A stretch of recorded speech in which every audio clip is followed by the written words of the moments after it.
Okay. Good morning, good afternoon, good evening doctors.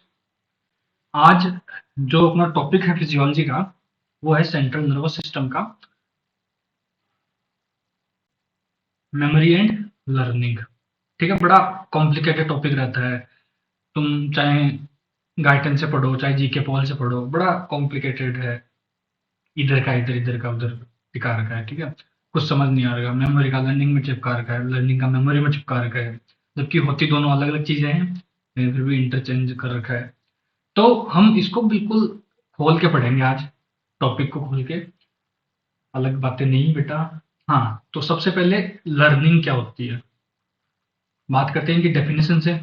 Learning is the acquirement of the information, कि किसी information को अपन ने acquire करा। जैसे आप ये जो सीख रहे हो अभी स्क्रीन पे कि मेमोरी लर्निंग क्या है, तो ये जो प्रोसेस है इसको बोलते हैं हम learning, acquirement of information and knowledge. ठीक है, लेकिन जो मेमोरी है, मेमोरी किसको बोलते हैं कि जो हमने एक्वायर कर लिया, अब उसको रिटेन भी तो करना है ना भाई। ऐसा तो है नहीं कि आप पढ़ के चले गए और आप कल को कुछ याद ही ना हो तो फिर क्यों पढ़ रहे हो, मत पढ़ो। तो retention of the learn knowledge and perception, retention of जो सीखा हुआ नॉलेज है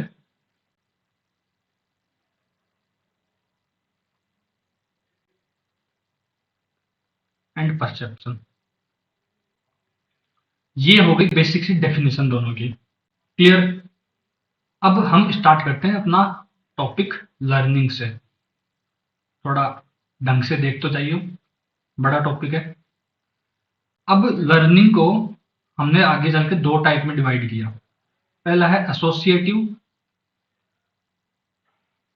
दूसरा है नॉन एसोसिएटिव।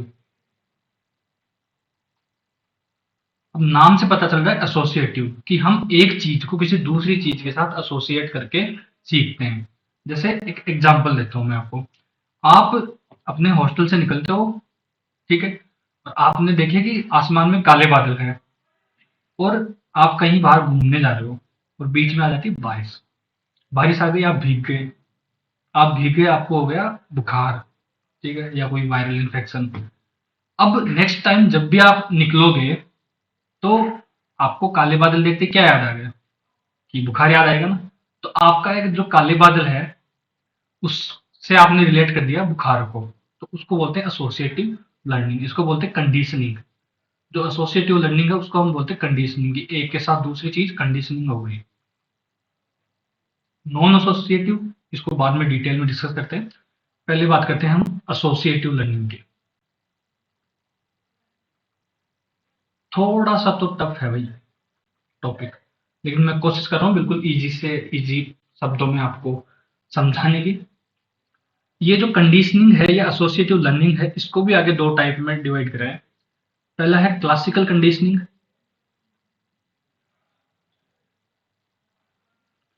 क्लासिकल कंडीशनिंग, दूसरा है ओपरेंट कंडीशनिंग।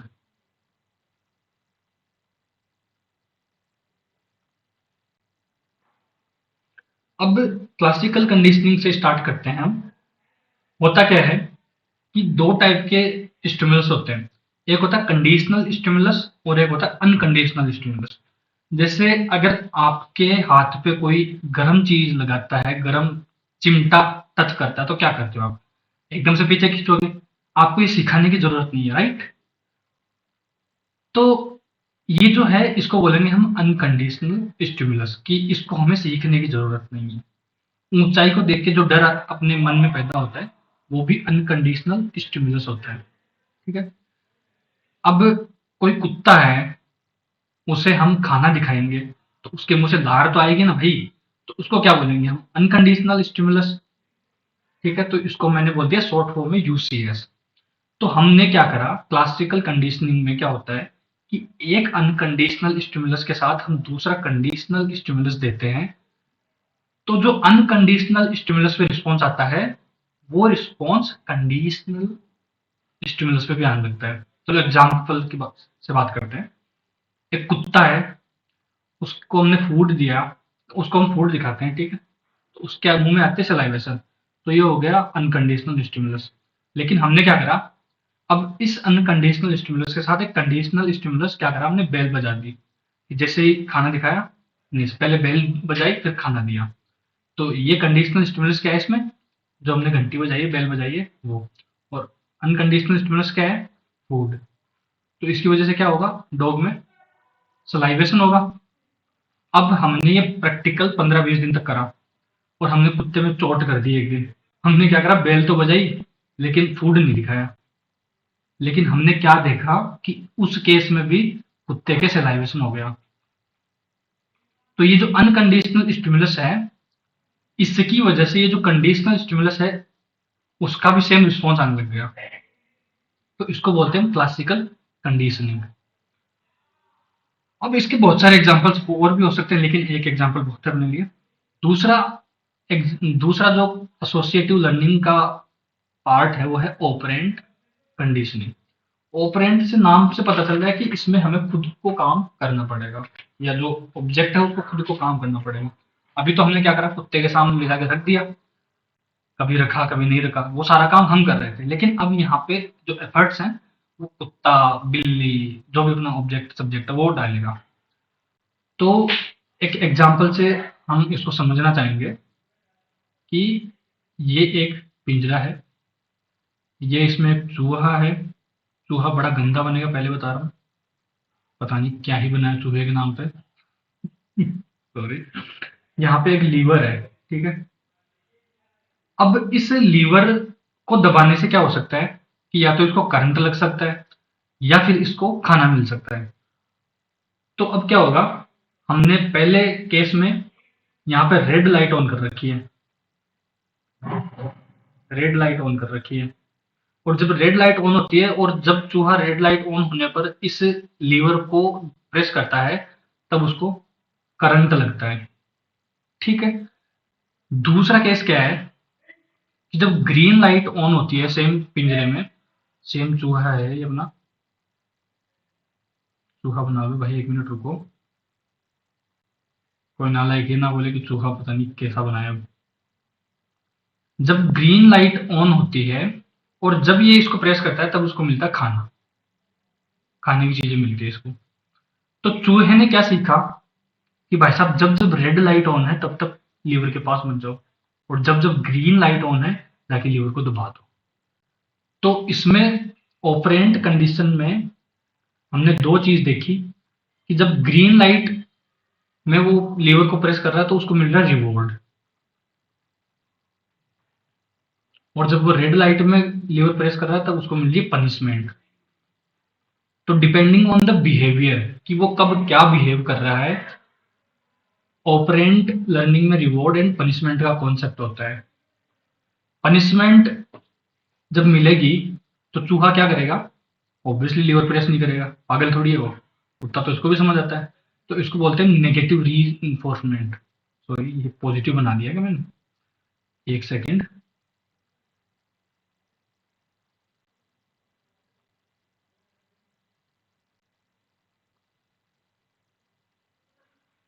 हाँ, तो ये नेगेटिव री इन्फोर्समेंट है।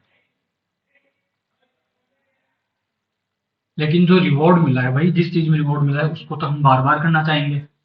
अरे हाँ या ना, करना चाहोगे कि नहीं चाहोगे। तो ये जो है ये बिहेवियर को पॉजिटिवली री इन्फोर्स करता है। तो ये हो गई एसोसिएटिव लर्निंग। एसोसिएटिव लर्निंग के दो टाइप्स होते हैं, classical conditioning, operant conditioning. Associative learning को ही बोलते हैं कंडीशनिंग, की एक चीज के साथ दूसरी चीज को कंडीशनिंग कर दिया, ठीक है। ऑपरेंट क्लासिकल ये बता ही दिया मैंने। अब बात कर लेते हैं नॉन एसोसिएटिव लर्निंग की, नॉन एसोसिएटिव लर्निंग की। इसके तीन टाइप मेनली होते हैं। पहला है हैबिचुएशन, दूसरा है सेंसिटाइजेशन, और तीसरा है प्राइमिंग। हैबिचुएशन से नाम से पता चल रहा है कि जब कोई स्टिमुलस बार बार हमें आएगा और हम जब बार बार उस स्टिमुलस को लेंगे तो उसके अगेंस्ट जो रिस्पॉन्स जनरेट हो रहा है उसके अगेंस्ट जो रिस्पॉन्स जनरेट हो रहा है वो टाइम के साथ धीरे धीरे कम होता जाएगा। इसका एक एग्जांपल मैं आपको बताता हूँ। मान लेते हैं कि एक घड़ी है, आपने एक नया रूम शिफ्ट करा और उसमें घड़ी है जो टिक टिक टिक टिक करती है। हो सकता है शुरू के 1 2 3 दिन आपको उससे परेशानी हो, लेकिन बाद में क्या होगा, आपको फर्क नहीं पड़ेगा कि वो घड़ी चल रही है नहीं चल रही है, तो आप उसके लिए हैबिचुएट हो जाओगे। तो ये हैबिचुएट होने के लिए आपने किसी और चीज को अटैच करके थोड़ी सीखा है, वो जो भी आप हैबिचुएट हो नहीं ना, ये अकेली लर्निंग है। तो इसको हमने बोला कि नॉन एसोसिएटिव लर्निंग, लेकिन क्या है, हैबिचुएशन। अब ये होता क्यों है, इसके पीछे अगर कोई केमिकल और फिजियोलॉजिकल रीजन अगर कोई पूछना चाहे, तो इसमें क्या होता है कि जो धीरे धीरे सीरोटोनिन का लेवल है वो सिनेप्टिक क्लेफ्ट में कम होता जाता है। अब सिनेप्टिक क्लेफ्ट में सीरोटोनिन का लेवल कम होता जाएगा, तो जो आगे का न्यूरॉन है वो भी एक्साइट नहीं हो पाएगा, सीधी बात है। ठीक है, एक दो शब्द यार ऐसे ऐसे निकल जाते हैं, क्या अभी तक ध्यान तुम्हारा वहीं पे है। ठीक है, फिर आता है सेंसिटाइजेशन। सेंसिटाइजेशन नाम से पता चल रहा है कि with time we become more sensitive to the stimulus. जैसे टाइम टाइम जैसे जैसे स्टिमुलस आता जाएगा, हमारा जो रिस्पॉन्स है वो और इंक्रीज होता जाएगा। एग्जाम्पल चलिए लेते हैं। अभी एक न्यू मदर है जिसकी पहली प्रेगनेंसी है, तो वो शायद घड़ी, कार, इन सब की आवाज से नहीं उठे, लेकिन जब उसका बेबी क्राई करता है या उसका बेबी रोता है, तब वो फट से उठ जाती है। क्यों? क्योंकि ये सबकॉन्शियसली कहीं ना कहीं सेट किया हुआ है कि जब भी बेबी रो रहा है तो शायद उसे भूख लगी होगी। तो जो बेबी की क्राइंग आवाज है, उसके लिए जो मदर है वो सेंसिटाइज हो रखी है। तो इस प्रोसेस को बोलते हैं सेंसिटाइजेशन। अब इसकी जो केमिकल या फिजियोलॉजिकल बेसिस है इसका, वो क्या होता है कि ये प्री सिनेप्टिक, एक सेकेंड बस, ये pre synaptic receptor sorry neuron है, और ये पोस्ट सिनेप्टिक न्यूरॉन है। अब ये जो प्री सिनेप्टिक न्यूरॉन है, इसके अंदर इंट्रासेल्युलर जो कैल्शियम है उसका लेवल बहुत ज्यादा बढ़ जाता है, क्योंकि बार बार जब स्टिमुलस आएगा तब क्या होगा कि जो इंट्रासेल्युलर कैल्शियम है उसकी क्वांटिटी बढ़ जाएगी। अब क्वांटिटी बढ़ जाएगी तो क्या होगा, जो न्यूरोट्रांसमीटर है वो ज्यादा रिलीज होंगे और जो रिस्पॉन्स है वो ज्यादा आएगा यहाँ से। ठीक है, ये बेसिक सी बात है। Priming, last non associative learning का एग्जाम्पल है प्राइमिंग। प्राइमिंग में हमें क्या होता है कि जैसे हमें दो चार अक्षर अगर किसी शब्द के बता दिए जाएं, तो हम उसको आगे से गेस कर लेते हैं। जैसे ये,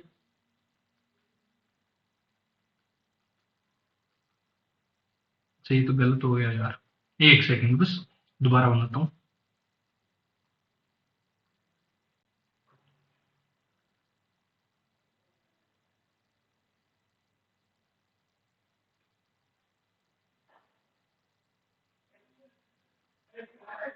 बताओ क्या नाम है? ऑब्वियसली आप में से बहुत सारे सबने बताया वो सनी लियोनी। ठीक है, चलो सबके सब तुम नरक में जा रहे हो। अच्छा, इसमें एक स्टार और डालना, हाँ, तो सनी लियोनी।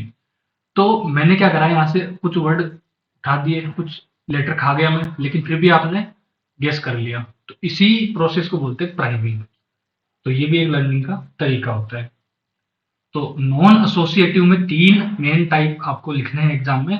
पहला है हैबिचुएशन, दूसरा है सेंसिटाइजेशन, तीसरा है प्राइमिंग। और हाँ, वहां पे सनी लियोनी का एग्जाम्पल मत लिख के आना भाई, फिर पता चल जाएगा कि तुम्हें रेल दिया गया है एग्जामिनर के द्वारा। ठीक है, तो उसमें हम आपके साथ जिम्मेदारी नहीं लेते हैं।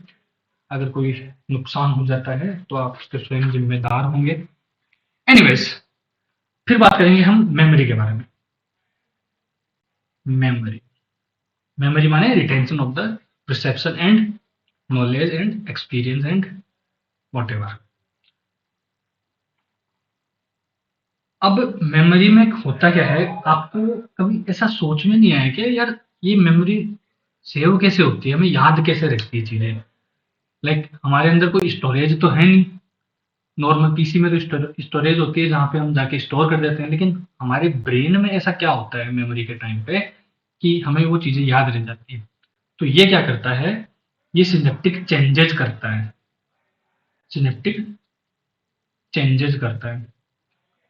अब depending on the synaptic change की कैसा सिनेप्टिक चेंज हुआ है उसके हिसाब से मेमोरी या तो शॉर्ट टर्म हो सकती है, दूसरी इंटरमीडिएट हो सकती है, तीसरी लॉन्ग टर्म हो सकती है। जो शॉर्ट टर्म मेमोरी है वो कुछ सेकंड से लेके कुछ मिनट तक की होती है।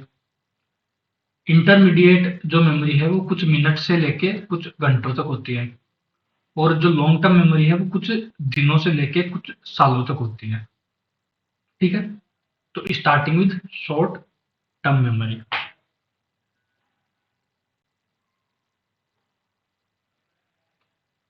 Short term memory. अब शॉर्ट टर्म मेमोरी में होता क्या है कि ये हमारा पोस्ट सिनेप्टिक न्यूरॉन है, ये हमारा पोस्ट सिनेप्टिक न्यूरॉन है, ये हमारे प्री सिनेप्टिक न्यूरॉन है। तो इसमें ये जो न्यूरॉन है इसमें एक दूसरा न्यूरॉन आएगा और वो इस न्यूरॉन को फैसिलिटेट करेगा, इसकी हेल्प करेगा। ठीक है, तो इसको बोल दिया हमने फैसिलिटेटरी न्यूरॉन।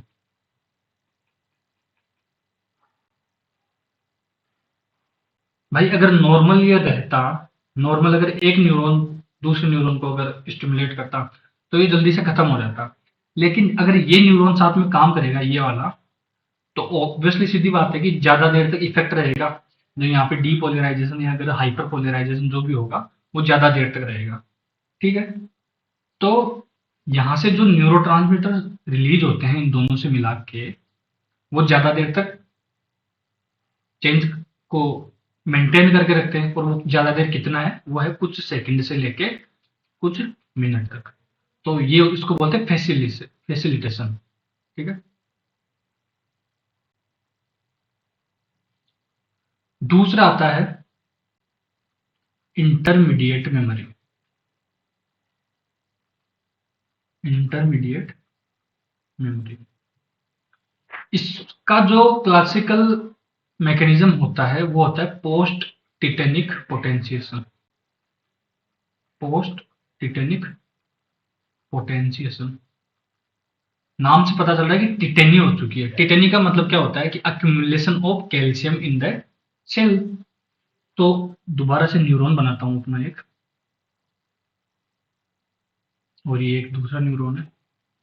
अब यहां से बार बार इंपल्स आ रही है, बार बार इंपल्स आ रही है, तो होगा क्या, बार बार इंपल्स आने से जो कैल्शियम चैनल है वो बार बार ओपन होंगे और इसके अंदर कैल्शियम आएगा। ठीक है, अब जब कैल्शियम बार बार आएगा, ठीक है, तो कैल्शियम अंदर जो है वो अक्यूमुलेट होने लगेगा। और अगर अंदर इंट्रासेल्यूलर कैल्शियम ज्यादा है तो सीधी बात समझते हैं हम कि न्यूरोट्रांसमीटर जो है वो ज्यादा रिलीज होंगे। तो ये जो चेंज है, ये जो इनकी सिनेप्स में चेंज आया है वो कुछ ज्यादा टाइम के लिए आया है, क्योंकि ये जो प्री सिनेप्टिक न्यूरॉन है इसके अंदर कैल्शियम भर भर के पड़ा है अभी, तो ये काफी टाइम तक न्यूरोट्रांसमीटर को रिलीज करवाता रहेगा। तो इसको हमने बोला पोस्ट टिटेनिक पोटेंशिएशन। पोस्ट टिटेनिक क्यों बोला, क्योंकि कैल्शियम है तो ये टिटेनी जैसा दिखता है, या इसकी जो मैकेनिज्म है वो टिटेनी जैसी है। अब ये कितने देर तक इफेक्ट रखता है, तो मैंने बताया था कि कुछ मिनट से लेके कुछ घंटों तक। ठीक है, अब आती है लॉन्ग टर्म मेमोरी।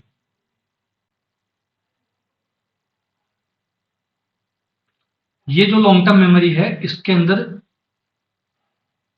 चेंजेस कहाँ होते हैं, इसके अंदर होते हैं पोस्ट सिनेप्टिक न्यूरॉन में चेंजेस होते हैं। बाकी हमने देखे कि शॉर्ट टर्म मेमोरी में फैसिलिटेशन हो रहा है, इंटरमीडिएट में क्या हो रहा है, पोस्ट टिटेनिक हो रहा है, लेकिन सारे चेंजेस प्री सिनेप्टिक में हो रहे हैं।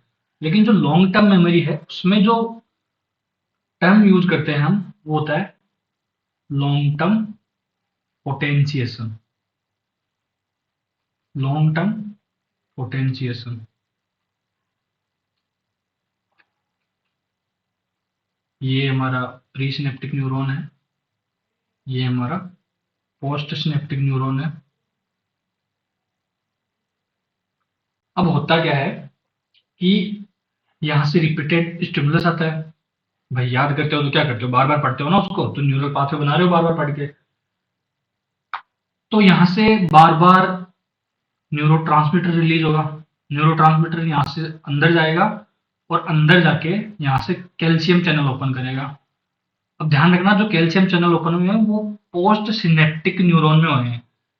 पोस्ट टिटेनिक पोटेंशिएशन में कैल्शियम चैनल ओपन होते हैं प्री सिनेप्टिक में, लेकिन लॉन्ग टर्म पोटेंशिएशन में कैल्शियम चैनल ओपन हुए हैं पोस्ट सिनेप्टिक न्यूरॉन में। ध्यान रखना भाई, गलती मत कर देना। यहाँ पे इंट्रासेलुलर कैल्शियम इंक्रीज हो गया तो ये इजीली एक्साइटेबल हो जाएगी। अब ये जो कैल्शियम है ये कुछ नई प्रोटीन का सिंथेसिस करवाता है, ठीक है। तो formation of new proteins, formation of new proteins, activation of intracellular enzymes, ये कुछ फिजिकल या फिजियोलॉजिकल चेंजेस हैं। एक्टिवेशन ऑफ इंट्रासेल्युलर एंजाइम्स, तो ये इतने चेंजेस होते हैं तब जाके ये लॉन्ग टर्म पोटेंशिएशन होता है। और ये जो लॉन्ग टर्म पोटेंशिएशन है यही कारण है कि जो मेमोरी है वो एक लॉन्ग टर्म के लिए स्टोर रहती है। क्यों? क्योंकि यहाँ पे फिजिकल चेंजेस आए। फिजिकल चेंजेस क्या है बेटा? प्रोटीन सिंथेसिस हो गया है, एक्टिवेशन ऑफ इंट्रासेल्युलर एंजाइम्स जो कि आगे जाके और रिएक्शन को कैटालाइज करेंगे और प्रोडक्ट बनाएंगे। क्लियर? तो मेरे हिसाब से तुम्हें लर्निंग और मेमोरी दोनों में क्लियर कट डिफरेंस पता है। लर्निंग में एसोसिएटिव, नॉन एसोसिएटिव, और मेमोरी में शॉर्ट टर्म, मिड टर्म या इंटरमीडिएट और लॉन्ग टर्म। ठीक है, अगर कोई डाउट हो तो कमेंट कर देना। और अगर भाई और बहनों अच्छा लगा हो वीडियो तो यार लाइक कर देना यार। क्या मतलब, देख रहे हो लाइक ही नहीं है। चलो लाइक की भीख के बाद बाय बाय।